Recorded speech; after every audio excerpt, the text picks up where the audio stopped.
The ANC's Housing Integrity Committee will decide on the election of former Health MEC Qedani Mahlangu and Brian Hlongwa into the party's provincial executive. Mahlangu is implicated in the tragic deaths of the life Qedani patients, while Hlongwa is facing an investigation by the police's Special Investigating Unit for alleged corruption. Calls for them to be removed from the ANC's Gauteng leadership culminated in a march by the Treatment Action Campaign and Corruption Watch yesterday. Now ANC Gauteng says hearings on the cases will be heard this weekend. They include that of former Mfuleni Mayor Simon Mofokeng, who resigned after being accused of sexually grooming a 14-year-old girl.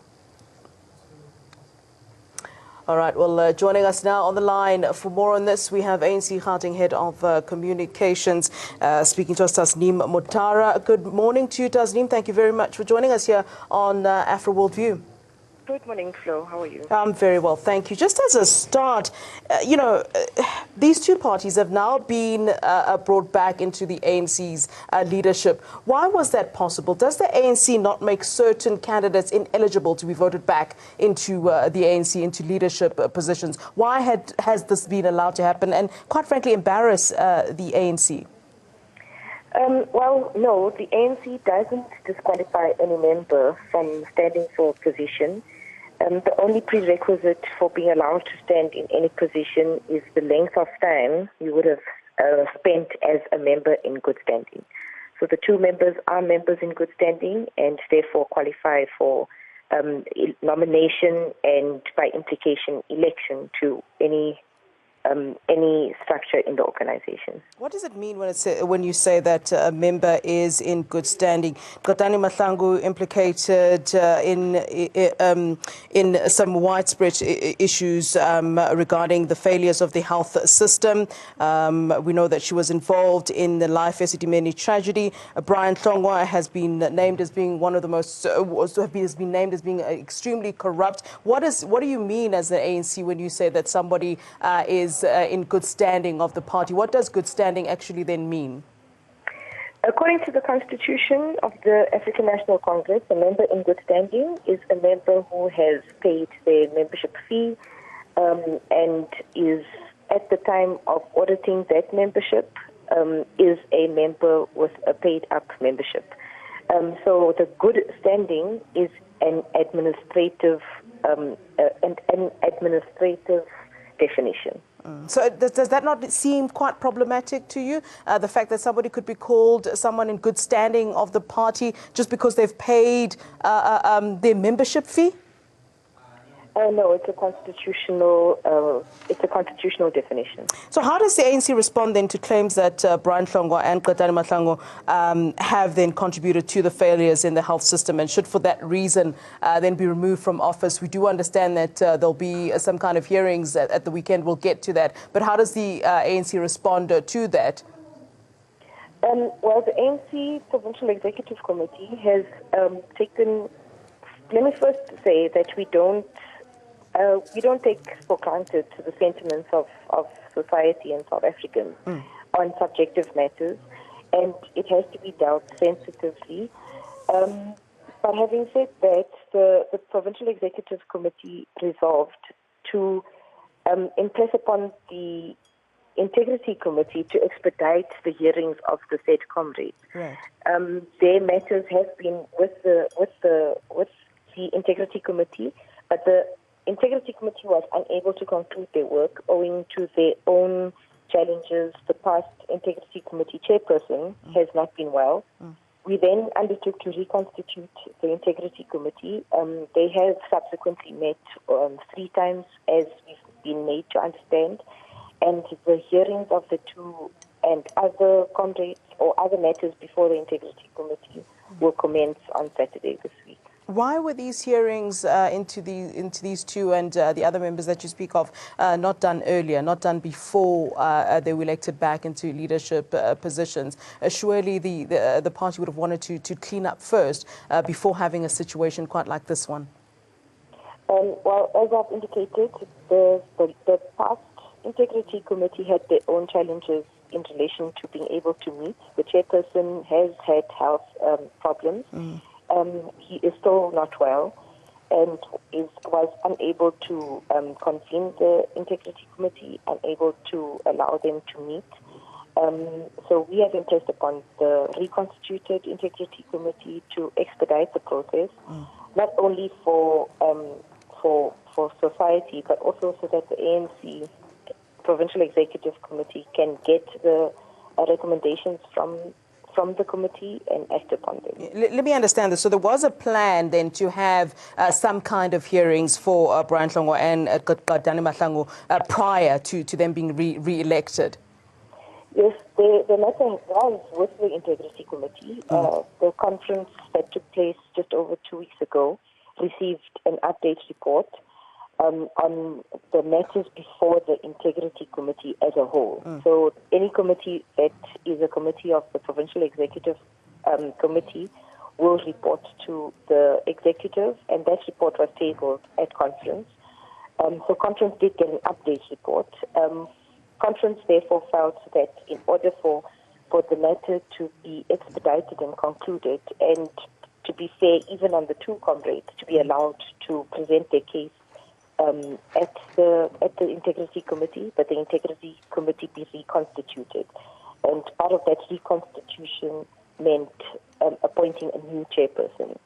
Now, Corruption Watch and Treatment Action Campaign, and I'm sure you've been paying attention to their protests, they've said that, look, we don't know what's going to happen this weekend, obviously.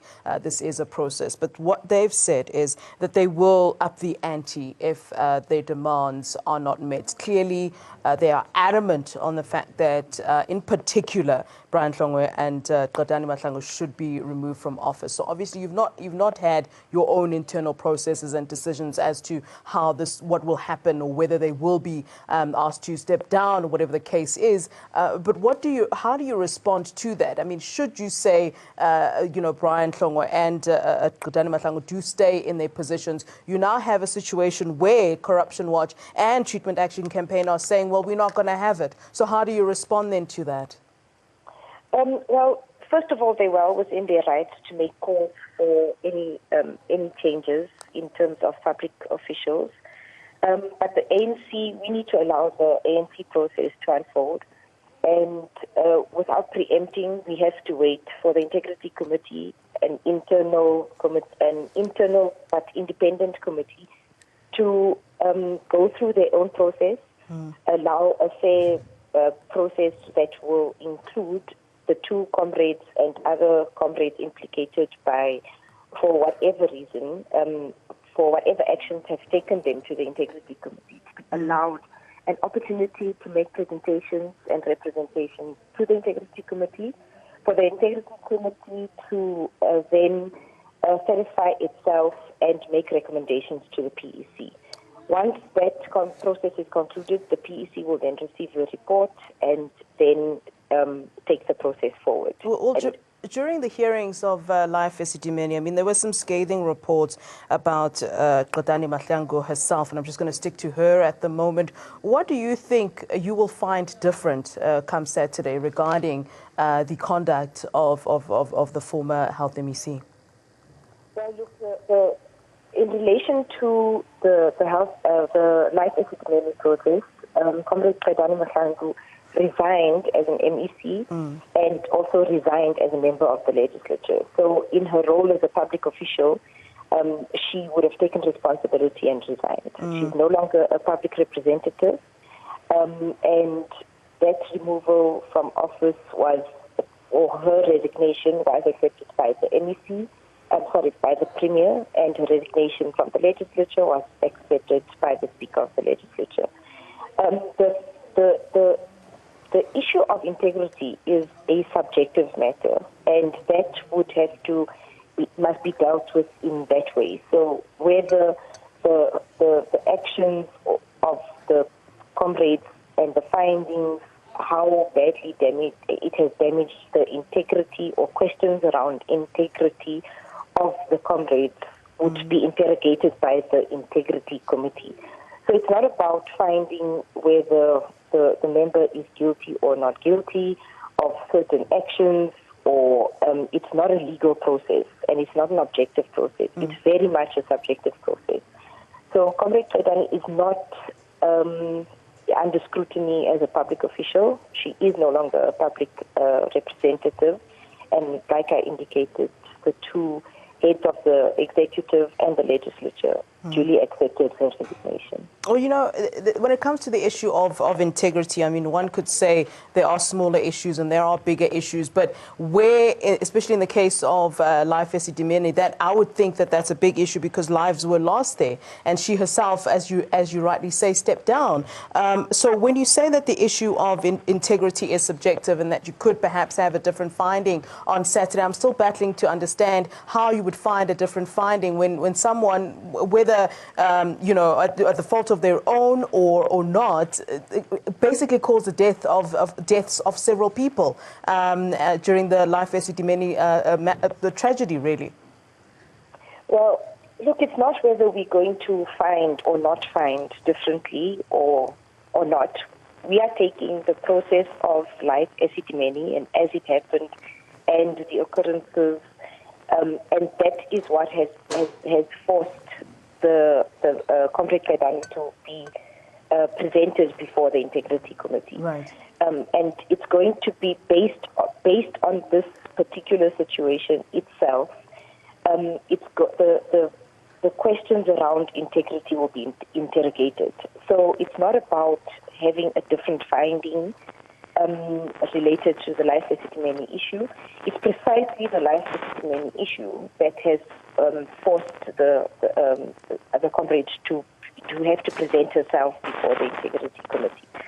So the Integrity Committee will engage, allow for her to make presentations and representations. If they need to further investigate, they will continue calling and really satisfy themselves on a very subjective matter and make recommendations to the PPC